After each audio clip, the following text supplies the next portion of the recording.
bahwa kondisi Masjidil Aqsa dijajah adalah lanjutan sebenarnya daripada pembebasan. Pembebasan Masjidil Aqsa diumumkannya khilafah Islamiyah, tentu terlebih dahulu kalimat pembebasan Masjidil Aqsa secara badahi langsung kita pahami Masjidil Aqsa dijajah kembali. Begitu kan? Nah, penjajahan Masjidil Aqsa ini alhamdulillah si Donald Trump lah yang melakukannya. Betul tidak? Donald Trump lah yang mencaplok Yerusalem dan memindahkan kedutaan besar Amerika Serikat ke Yerusalem dan mengakui Yerusalem sebagai ibu kota Israel, padahal Masjidil Aqsa, Baitul Maqdis kita adanya di Yerusalem. Berarti Yerusalem oleh Donald Trump dirampok, dirampas dan diserahkan kepada sang penjajah yakni Israel buat dijadikan sebagai ibu kotanya. Maka sejak itu, walaupun 123 negara marah-marah tidak menerima perlakuan dan sikap arogannya Amerika Serikat, sebodoh amat, kata Donald Trump yang memang kelihatan bodoh. Walaupun Erdogan memberikan ultimatum dan ancaman yang keras, sebodoh amat. Dan beberapa negara sudah mulai membuka kedutaan besar mereka di Yerusalem hari ini. Nah, sejak itu sampai hari ini Masjidil Aqsa statusnya terjajah kembali. Kalau terjajah berarti ada pembebasan.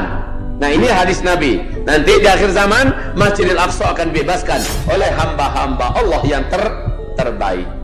Perlu diingat hamba-hamba Allah yang kami muliakan. Juga dari Rasulullah SAW kepada Muadz bin Jabal bahwa Allah berfirman dalam hadis qudsi, Allah berfirman kepada Syam. Syam itu puncaknya adalah Palestina. Sayap kanan Syam adalah Palestina, sayap kiri Syam adalah Suriah. Lalu bagian bodi pelengkap adalah Lebanon dan Yordania. Apa sabda Rasulullah? Allah berfirman, hai Syam, engkau adalah bumi pilihanku. Di akhir zaman akan aku masukkan ke dalam engkau hamba-hambaku yang terbaik dari seluruh muka bumi, dan aku keluarkan dari engkau hamba-hamba yang buruk, hamba-hamba yang jelek, hamba-hamba yang jahat dari dalam perut bumi engkau. Jadi nanti dari Syam akan keluar orang-orang yang tidak baik, sementara akan masuk ke dalam Syam orang-orang yang terbaik. Jika mendengarkan hadis ini, maka kata Rasulullah, nanti di akhir zaman Al-Aqsa akan dibebaskan, orang-orang terbaik di bumi akan hijrah ke Palestina. Saya tidak tahu di antara kita yang hadir di masjid ini, apakah ada yang Allah orang terbaik sehingga dia hijrahnya nanti ke Palestina? Maaf, atau saya cabut kembali. Setahun yang lalu masih saya ajak ini agar hijrahnya kita nanti ke Mekah, ke Madinah, betul? Tapi sekarang saya cabut, bukan ke Mekah, ke Madinah. Setelah saya temukan hadis ini, setelah saya pelajari hadis ini, Mekah, Madinah justru serang kacau-kacaunya saat Palestina menuju kepada kuat dan tenang. Secara de facto, de jure, kekuatan Islam serta orang-orang terbaik di muka bumi sudah berkumpul dan bersatu di Palestina. Rezeki melimpah ruah di Palestina, maka saat itulah taat terbaik, orang-orang terbaik di muka bumi kumpul ke sana. Begitu Pak. Sementara Madinah saja kacau, maka Mekah pasti kacau. Bukankah kita pernah didengarkan oleh Rasulullah SAW bahwa nanti di akhir zaman akan ada tahun di mana umatku terhalang melaksanakan ibadah haji dan umrah? Itu menandakan apa? Arab Saudi kacau. Kalau kacau, terjadi pertumpahan darah, perang saudara di tubuh kerajaan Arab Saudi, otomatis keamanan tidak terjamin. Betul tidak? Maka negara mana yang akan mengizinkan rakyatnya terbang ke sana? Atau kita pun berpikir berulang-ulang bahwa pindah ke Mekah, ke Madinah itu diperintahkan Nabi hanya dalam satu keadaan saja di akhir zaman, ketika Dajjal sudah keluar. Itu baru benar. Tapi sebelum Dajjal keluar, jangan hijrah ke Mekah, ke Madinah. Jangan hijrah ke sana. Hijrah yang benar di akhir zaman adalah ke Palestina. Permasalahannya adalah, apakah kita sudah memantaskan diri menjadi hamba terbaik menurut Allah? Itu permasalahan terbesar. Kalau sudah pantaskan diri kita menjadi hamba terbaik menurut Allah, insya Allah kumpul duit dari sekarang, tabung emas dari sekarang semampunya, ya siapkan paspor dari sekarang. Bila terjadi pengumuman khilafah Islamiyah dibebaskan di Masjidil Aqsa, maka insya Allah kita akan terbang ke sana. Begitu Pak.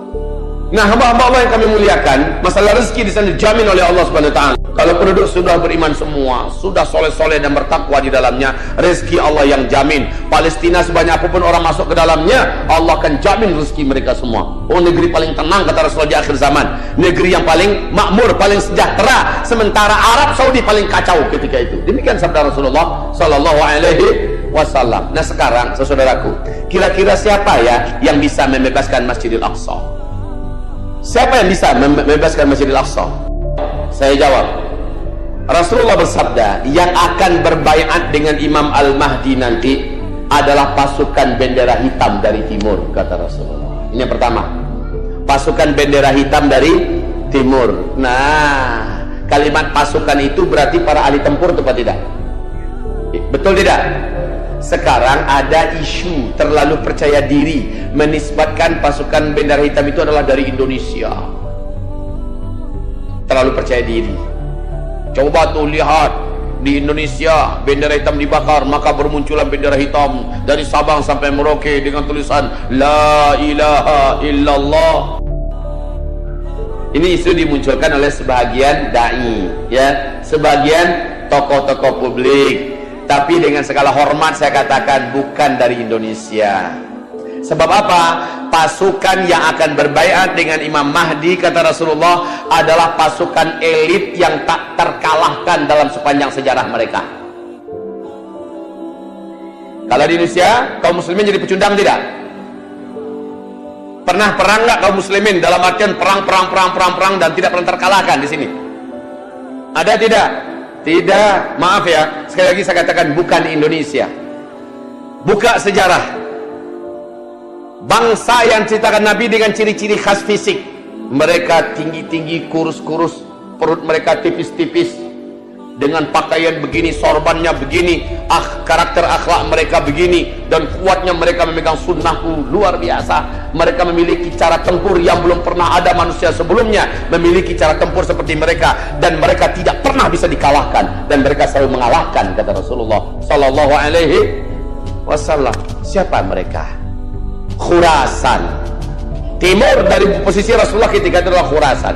Khurasan itu adalah Irak, Iran, Pakistan, Afghanistan, India, dan negeri Tantan lainnya adalah Khurasan. Sekarang pasukan yang tak terkalahkan dari Khurasan yang dimusuhi oleh timur dan barat musuh-musuh Islam itu berada di Afghanistan, namanya Taliban. Sebelum Amerika menjadi negara superpower tunggal, sebelumnya bumi ini dikuasai oleh dua negara superpower. Sebelah timur dikuasai oleh Uni Soviet, betul? Sebelah barat oleh Amerika Serikat.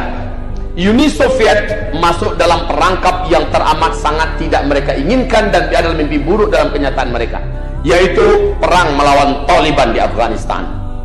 Akhirnya terkuras semua energinya, terkuras semua potensinya, dan Uni Soviet tumbang, mati, kemudian pecah menjadi negara-negara kecil, dan yang terbesar cuma Rusia. Tinggallah Amerika Serikat selaku negara superpower satu-satunya. Amerika melakukan kesalahan yang sama yang dilakukan Uni Soviet, mencoba melawan Taliban. Maka semua potensi energi, semua potensi finansial, semua potensi ekonomi politik semuanya dikerahkan, habis tersedot melawan Taliban. Taliban tidak pernah tumbang. Taliban semakin kuat dan semakin kokoh. Walaupun sang panglima tertinggi Al-Qaeda yang bergabung dengan Taliban, Syekh Usamah bin Laden, syahid dengan izin Allah, dengan Allah yang Maha Tahu, ya, tetap saja Taliban tidak bergeming.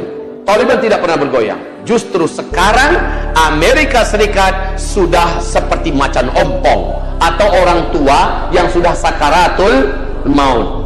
Lalu mengemis-ngemislah Amerika sekarang memohon Taliban agar mau duduk diajak berunding bersama, karena mereka lihat kekuatan yang paling real di seluruh Timur Tengah adalah Taliban. Perlu Bapak Ibu ketahui semua, Taliban mendirikan Emirat Islamiyah Taliban. Emirat Islamiyah sebelumnya sudah muncul. Emirat Islamiyah Kaukasus, Emirat di Shishan, Emirat Islamiyah Mali, di Mali, Emirat Islamiyah Yaman, Emirat Islamiyah bermunculan. Semua emirat berhasil dilindas habis oleh PBB dan Amerika. Semua emirat, kecuali satu emirat yang tidak berhasil dibungkam, yaitu Emirat Islamiyah Taliban. Justru makin lama makin kuat dan makin berjaya. Nah, saudara-saudaraku, ciri-ciri fisik orang-orang yang sebenarnya itu lengkap ada pada bangsa Afghanistan yang bergabung dalam pasukan tempur tak terkalahkan Taliban ini. Sekarang Taliban punya bargaining kelas dunia, dan Taliban berkata kepada Amerika, jika kalian inginkan kami berunding dengan kalian, jangan ikutkan pemerintahan Afghanistan ini, boneka kalian langsung dengan kami.